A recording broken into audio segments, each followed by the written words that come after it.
भाटी जी quick response. Omkareshwar जी आ रहा हूं, आनंद जी आ रहा हूं, भाटिया जी पूछना आपसे मुझे कुछ। हाँ भाटी जी quick response. Bharatiya Janata party के द्वारा दी गई ट्रेनिंग का पूरा उपयोग करते हुए शहजाद पूनावाला ने बात को फिर घुमा दिया। वो छोटे मोटे वार्ड लेवल के किन्हीं नेताओं के एक दो कोट ले आए और पुरानी बातें उठाने लगे और सांप्रदायिकता पे मुद्दा केंद्रित हिंदू मुसलमान पे करने लगे। मेरी पार्टी और मेरे नेता जो सवाल उठा रहे हैं मैंने स्पष्ट बताए।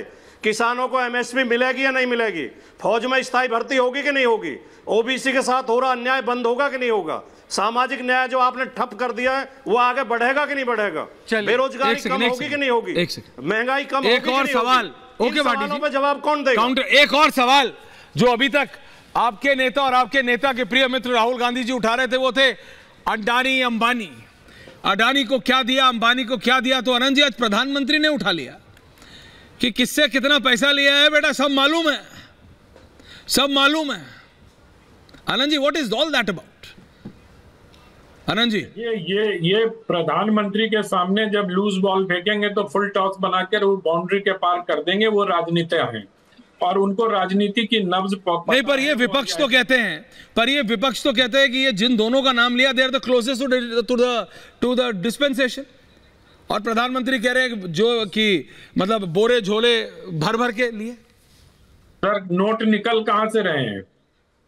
आपको झारखंड में कांग्रेस पार्टी के सांसद के घर पर पड़ा हुआ छापा और 300 करोड़ रुपए कैश याद आया क्या? आपको अभी एक आलमगीर साहब के पीएस के नौकर के पीएस के नौकर कनेक्शन जरूर बनाइएगा वो।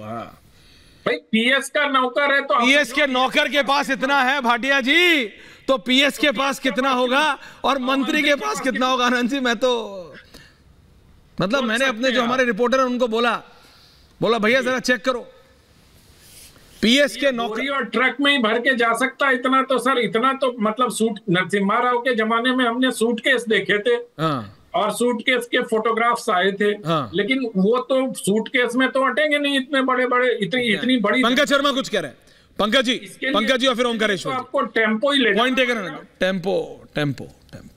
पंकज जी अब पीएम जवाब दे रहे हैं अंबानी और अडानी पे।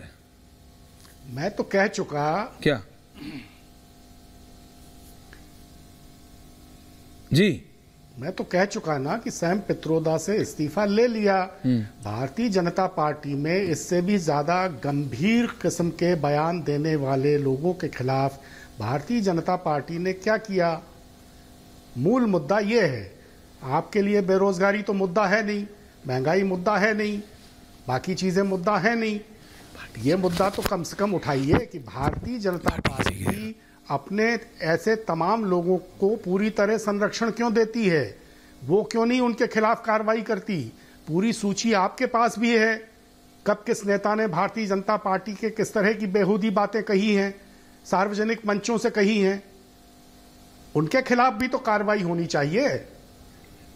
उस पर करिए पूरी एक डिबेट, पूरी सूची दिखाइए कब किसने क्या कहा और कैसे उनमें से किसी के भी खिलाफ कोई कार्रवाई नहीं हुई। Okay, quick response. Poonawala ji के पास भी है पूरी सूची। Shehzad ji quick response. कांग्रेस में थे तो वो सूची संभाल के रखते थे, क्विक रिस्पांस शहजाद। सूची भूल जाते हैं। पंकज जी चिंता मत कीजिए, आप पत्रकार थे तब भी सूची रखते थे और आज प्रवक्ता के रूप में तब भी सूची जमा के रखे हैं, क्योंकि पत्रकार ही है भाई, प्रवक्ता नहीं है। आपने कभी अंतर तो रखी नहीं, आपने पत्रकार और प्रवक्ता के बीच का कोई अंतर रखा नहीं, तो इसलिए पत्रकार और प्रवक्ता को दोनों को सेम हैंडआउट मिलता था, वही आप पढ़ रहे हैं, तो आपको सलामत है आपकी सूची। आप अपनी सूची में खंगाल के देखिए ना पर कि किसने बोला कि डीएमके के नेता ने बोला ना कि उत्तर भारत के लोग, मतलब आप, मैं, हम सब लोग, मैं तो इधर ही वोट करता हूं, हम सब टॉयलेट क्लीनर हैं। ये राहुल ने बोला ना कि अमेठी के लोगों को समझ में नहीं आता। ये चन्नी के साथ खिलखिलाकर हंस रही थी ना प्रियंका जी जब बोला गया कि ये भैया है यहाँ के, तो आपने तब क्या बोला? अब बोलिए कि जिस तरह से सैम पित्रोदा का इस्तीफा आपके हिसाब से ले लिया गया है, तो बताइए डीएमके के नेताओं पे क्या करेंगे? सनातन समाप्ति की बात बोली, राम बनाम शिव की बात बोली, शक्ति से लड़ने की बात बोली, सनातन बीमारी है बोली, खड़गे जी के बेटे के बारे में बोलिए। आप तो पत्रकार है ना, प्रवक्ता तो नहीं है। बोलिए क्या कार्रवाई हुई खड़गे जी के पुत्र पे? और छोड़ देते इस विषय को। अब आता हूं मैं भाटी जी के पास। भाटी जी लाइए पंकज जी की जगह। भाटी जी, ओबीसी के आरक्षण से मुसलमानों को तो कांग्रेस ने दिया, आंध्र में दिया और वो स्ट्राइक डाउन हुआ। अब आप एक बार बता दीजिए कि ओबीसी एससी एसटी के कोटे से जो कांग्रेस ने दिया, और वो भी धार्मिक आधार पर, क्या ये संविधान के साथ या संविधान? भाटी जी क्विक रिस्पांस। भाटिया जी आ रहा हूं, उसके बाद ओमकारेश्वर जी आ रहा हूं। सॉरी